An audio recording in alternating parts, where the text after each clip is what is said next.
Welcome back, everyone, to the UL Monroe Warhawks Dynasty featuring the Cajun 6 Conference. And one of those members being the Tulane Green Wave. If you guys missed the introduction video of this series, make sure you check it out in the top right-hand corner.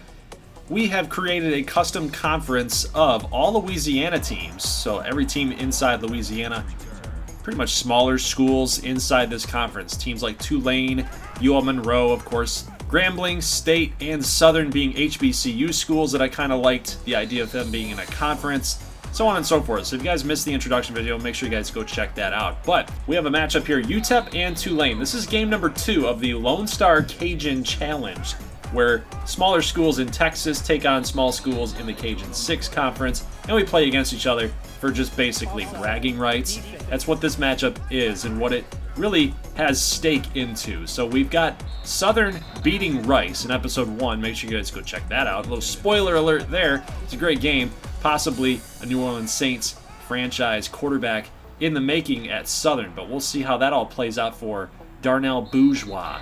Yeah, I said the name correctly this time. But let's get into this matchup here as Southern is up 1-0 in that challenge. We've got UTEP and Tulane trying to tie it or extend the lead. Tulane's trying to extend the lead for the Cajun 6. First and 10 here, custom quarterback Philip Maynard. Going to toss it out here to the right side. That's Mike Owens with the catch. First down and 10. Maynard scanning the field. He's got a little check down that's going to turn into a touchdown. I mean, where in the world was UTEP? What was going on? Maynard's 8 of 9, and he ties the football game up here 7-7. UTEP inside the 20. Pass going to be thrown through the uprights, out of bounds, turning into 4th down and inches. UTEP elects to go for the field goal. Interesting call there. I probably would have tried to get it and go for the touchdown. At least just extend the chains. Move the chains, get that first down. First down and 10 here for Maynard and the Green Wave. Going to fire it out to the left side. That pass is going to be completed. And Maynard is actually showing me a little something here. We've got some really good quarterbacks in the Cajun 6, but Maynard might be making a case, making a statement that he needs to be thrown into that mix in that conversation.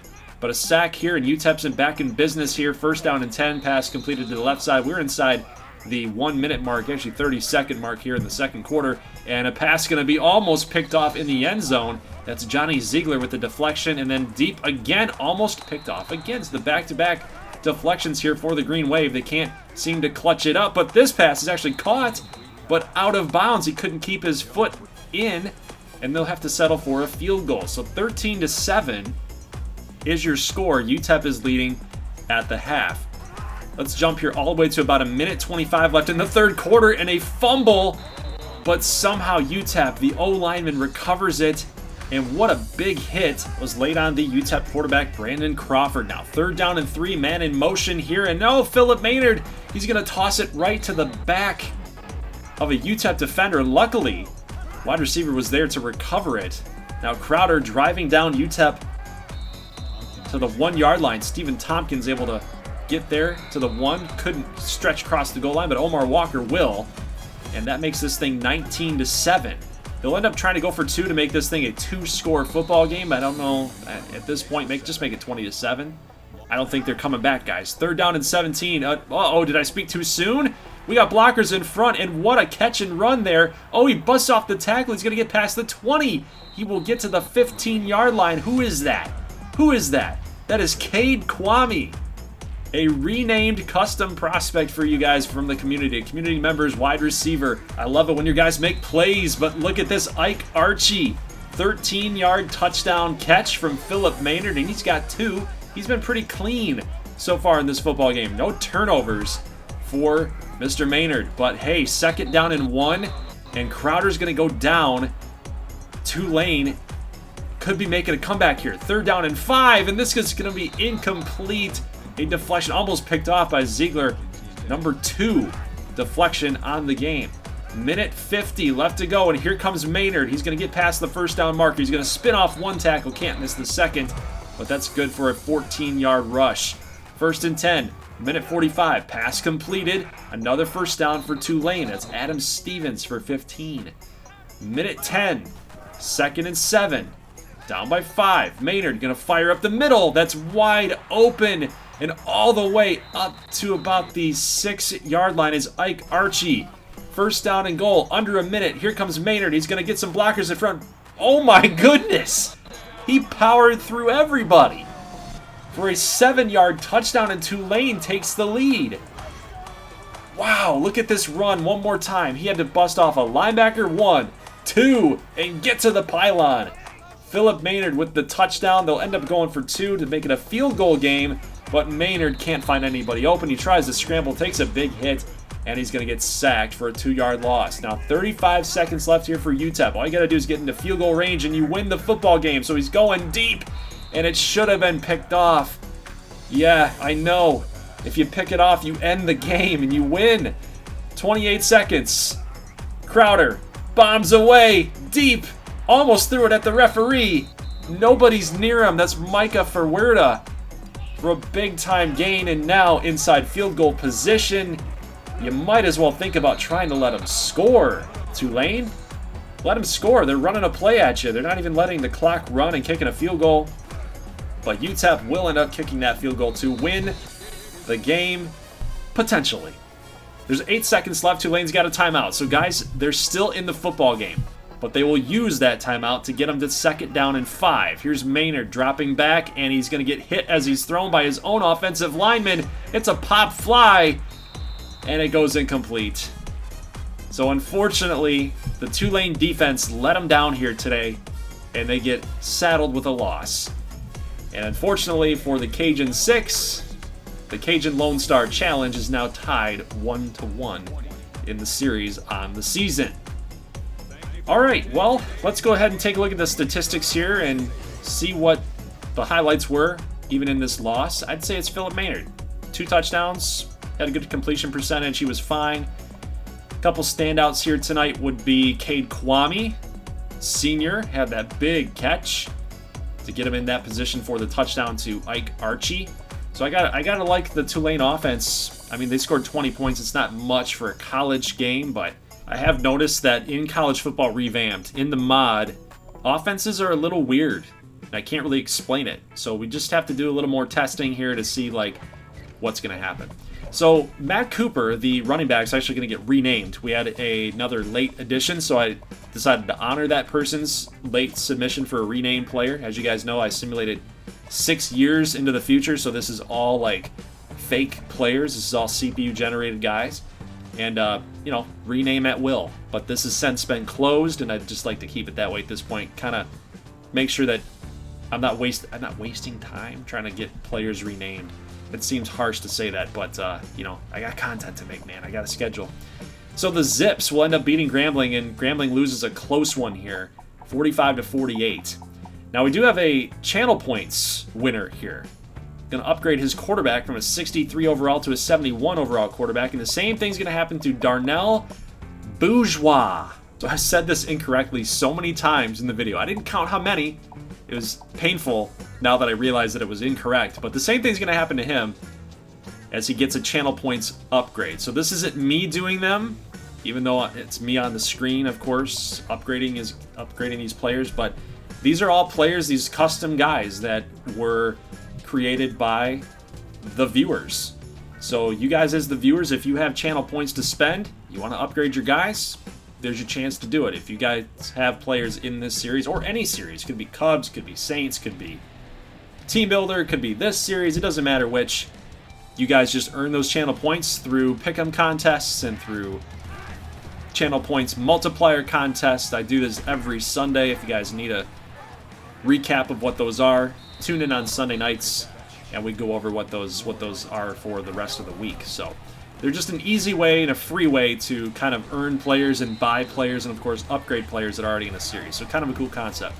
Now let's get into the matchup here as we throw an interception here, something that Lucas Key, our quarterback, redshirt junior, he's about an 84 overall quarterback, so he's not terrible, but he does make some of these throws that are inaccurate. Like, we need that to be thrown on a line, a frozen rope, right to that tight end or the X receiver on that 4 verts call.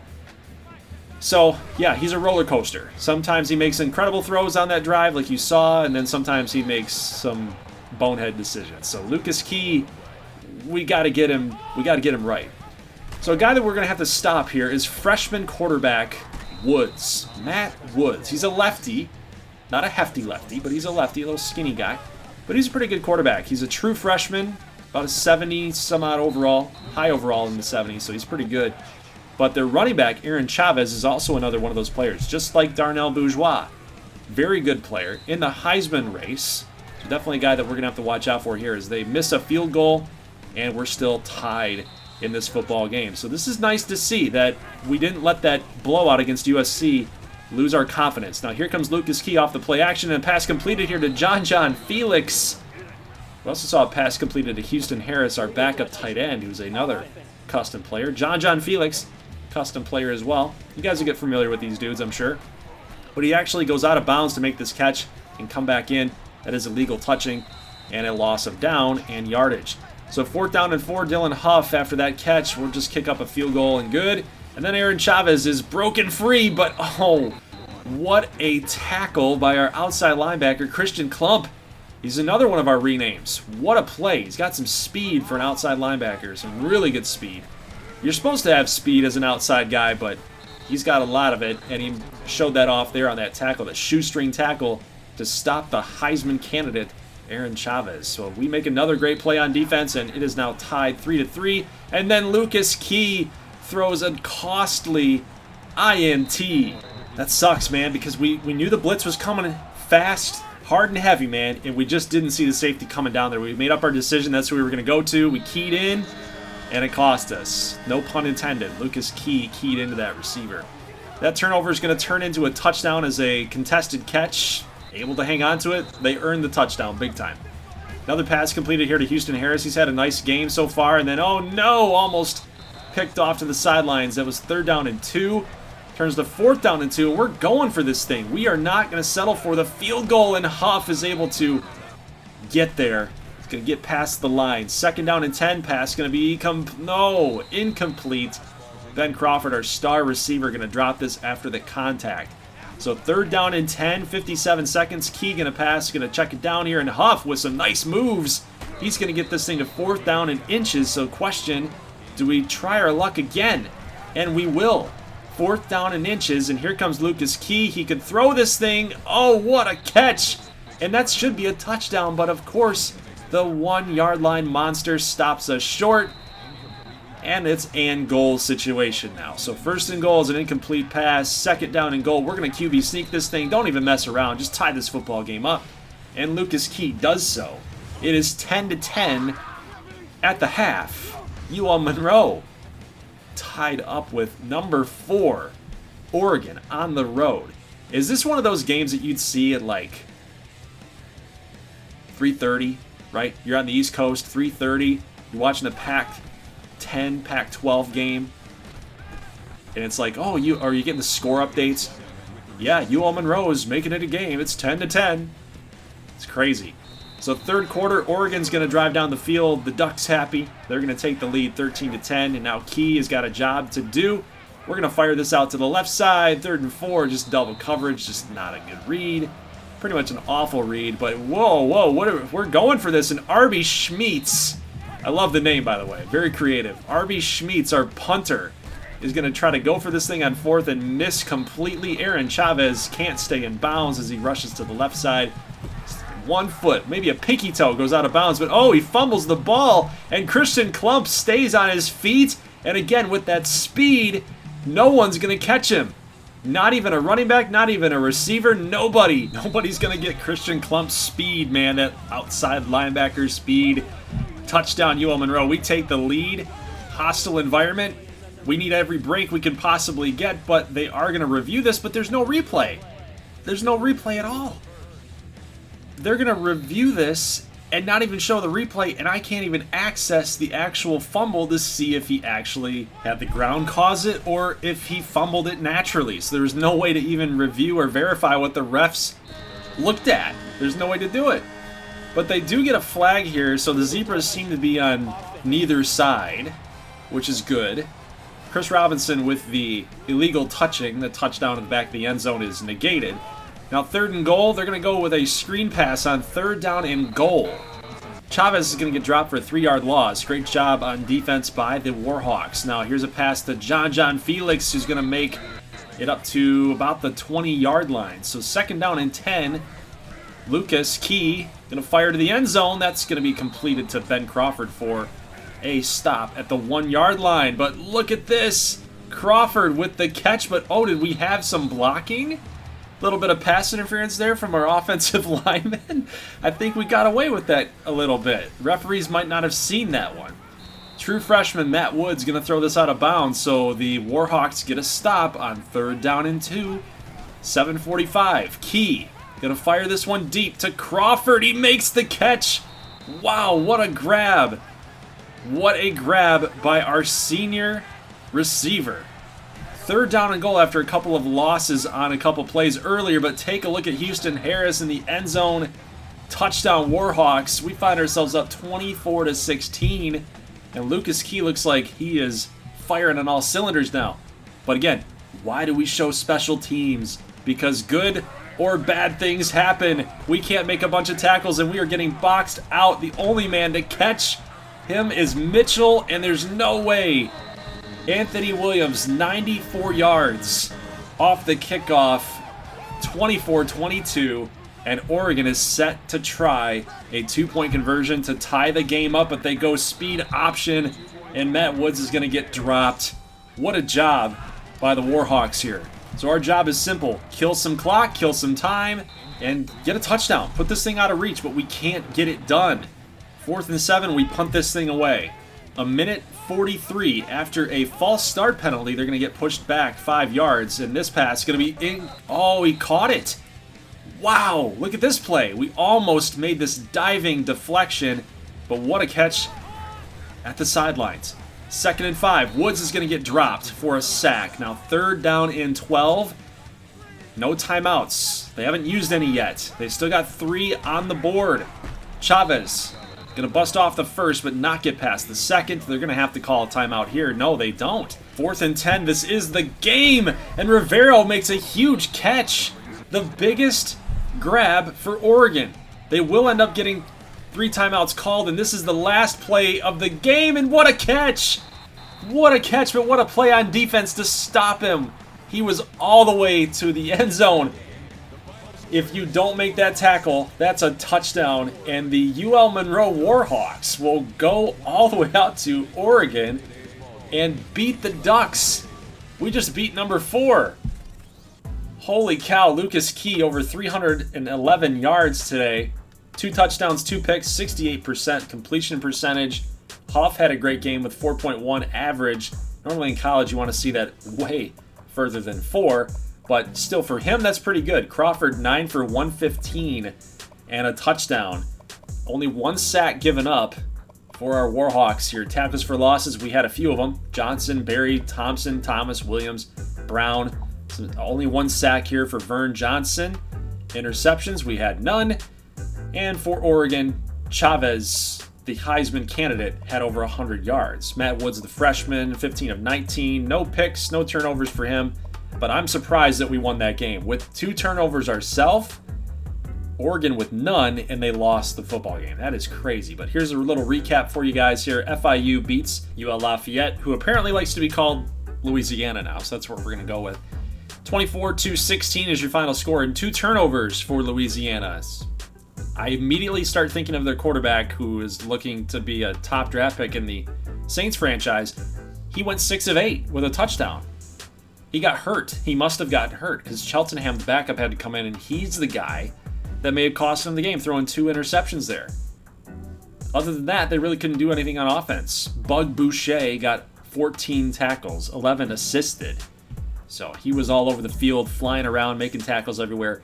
Southern beats Arkansas State, so they moved to 2-0, and Darnell Bourgeois must have went off.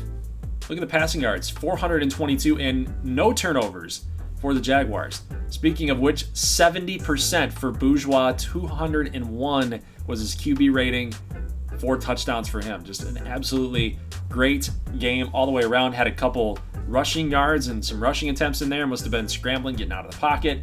But yeah, Southern looks to be a force with this quarterback. He's probably, arguably, the best in the conference, in the Cajun 6 conference. I would probably posed that McAllister is the guy to give him the run for his money there for the best QB title, but I don't know if he's going to play. We'll have to see if he's going to play here in the next week, in week number 4. La Tech. I don't know. Like, it's Bowling Green, guys. Like, come on. They are now 1-1. And we'll take a look at their statistics here. A couple tackles for losses. We got Frank Enstein with a tackle for a loss. Just unreal. An interception here for Dio Durant. But they ended up winning the game 24-14. Still, though, I'd like to see him get near 35 against a team like Bowling Green. Tulane is going to drop another one here. That's 2 straight losses. And this one was a tough Georgia Tech team. They gave up a ton of yards, and they didn't do much either on their side of it. So 52% for Philip Maynard. He really didn't do a lot rushing-wise. Couldn't really get that going. Only had their leader was 7 receptions. So you tell me, was it the offense? Was it the defense? It was a full team effort, or lack thereof, to lose that football game. And then, of course, there's us beating Oregon 24-22 in an upset, maybe of the year. So let's go out here to the Raging Cajuns against Texas San Antonio, one of my favorite schools, man, the Roadrunners. You can see that we updated the field. We've got the Cajun 6 conference logo there, and of course the Raging Cajun red and black. Looks pretty cool out there on the sidelines. Gotta love that. And looky, Alan McAllister is playing this game. He finds Jack Cook, the tight end, for a touchdown to open up the scoring of this Cajun Lone Star Challenge, game number 3 of the season. And as you know, it is now tied 1-1, so hopefully the Raging Cajuns get a win here and get up in that series 2-1. But McAllister will fire this deep into the rainy Louisiana afternoon and get this picked off. Luckily, though, Louisiana stops UTSA on defense, giving their quarterback another shot. But here we got Jericho Burks. Look at the running ability by this man. He was also in the Heisman race here at the beginning of the season, if you guys remember that. I don't know if I showed that, actually. But either way, he is a very good running back, and he's definitely in consideration. Pass completed to the right side. Now, pass completed here to the left side on a screen pass. And Jericho Burks takes it all the way in. It is a 23-yard touchdown. McAllister has now 2 scores and a very, very gaudy completion percentage. Unreal completion percentage right now. Charles Murray for 18 down the sideline, and that's going to get Louisiana a field goal. They find themselves up on top 17-7 going into the second half. So a very dominating performance, I would say, in this Cajun Lone Star Challenge, game number 3. Let's jump here to the start of the third quarter, and oh man, we've got McAllister busting off 2 guys and then maybe 3. Who knew that this guy had so much power? My goodness, he's like a modern-day Tim Tebow. 54 yards for McAllister. And then he's going to run this into the end zone. So he gets credit. He gets credit. That's probably a play call I would have done too. Like, dude, you ran this thing 54 yards on one play. I got to give you your rushing touchdown. You need it. But a little wide receiver screen pass in the fourth quarter, making it 31-7. That's Shelton Stanley with the touchdown, and McAllister upwards of 300 yards and 3 touchdowns on the game. As we jump forward to the end of the game, McAllister's numbers were insane today, guys. 347, 29 of 36, 4 total touchdowns. The guy is legit. He's the real deal. Now, some people might say, well, it was UTSA, man. It was UTSA. But remember, Melvin Breaux, 6 years ago, our head coach at UL Monroe, started his offensive coordinator job, or his high ranking of coaching at the NCAA level, over at UTSA, helping them win a bowl game. So they're not a slouchy team, man. They're pretty good. So yeah, give credit to where credit's due. McAllister just sliced and diced them up, man, and it was a great game. Bug Boucher, 10 solo tackles this time. So he's just flying all over the field. He's definitely a linebacker that maybe we would want to look into in our Saints franchise. So a little box score here. No turnovers for UTSA, but we did have a turnover for Louisiana. Little snapshot here for the rest of week number 4 as we simulate. We're going to sim UAB against Grambling State. Grambling State will win 38-31. And we'll jump over here to the player statistics here and just see how these guys did. So UAB ends up falling down to 0-3. Ended up outgaining Grambling State, over 500 yards of total offense. But Kalen Walker, 18 of 32, 3 touchdowns. Cortez was a monster on the ground, over 120 yards rushing, a touchdown. And yeah, this is a great win for Grambling. You know, it's UAB 0-3, but it is a great win because if they slid down to 0-3, you could pretty much kiss your conference goodbye. You're just not showing that you've got it under control, so you're just in for a bad season. But Ball State going to drop this one against Southern. I didn't expect anything less against that 99 overall quarterback, Arnell Bourgeois. You can see his numbers there, 30 of 41, 536 yards, 6 touchdowns, and 73%. What? That's insane. So you want to talk about a potential top 5 draft pick? It's Darnell Bourgeois. Goodness gracious. And I get it. We want to see him play a little bit heftier competition than Ball State, but this is the type of game that you want to see from a guy like this. You got to destroy the other opponent if you're Ball State. If your opponent is Ball State, you got to destroy them. You got to just hang 50 points on them, like in the fashion that Bourgeois did. So we'll take on Marshall here in week 4, and we'll finish week 4 next Saturday. We'll also get through week 5, and honestly, there's really not many games here to show other than that Pittsburgh and Louisiana game. I haven't gotten through that game, so if you guys want me to show that game in the next episode, please let me know. Otherwise, we're going to advance here to week 6, where we've got Tulane, LSU, Louisiana against Coastal Carolina, and Nevada at UL Monroe, which, of course, we have to play because I'm the user for UL Monroe. This is a UL Monroe Dynasty, so that's what we're going to do. So, guys, that's it for the video. I'm going to try to keep this thing up to speed with where we're at in the Saints franchise. On Sunday, for the Saints, we're going to be all the way up until about week 8. So we're a little behind in this college football series, this aspect of it, but I'll try to catch up so we can kind of stay consistent. We can kind of keep up with the storylines and see what prospects are performing well and kind of increasing their draft stock, I guess you'd say, for the Madden franchise.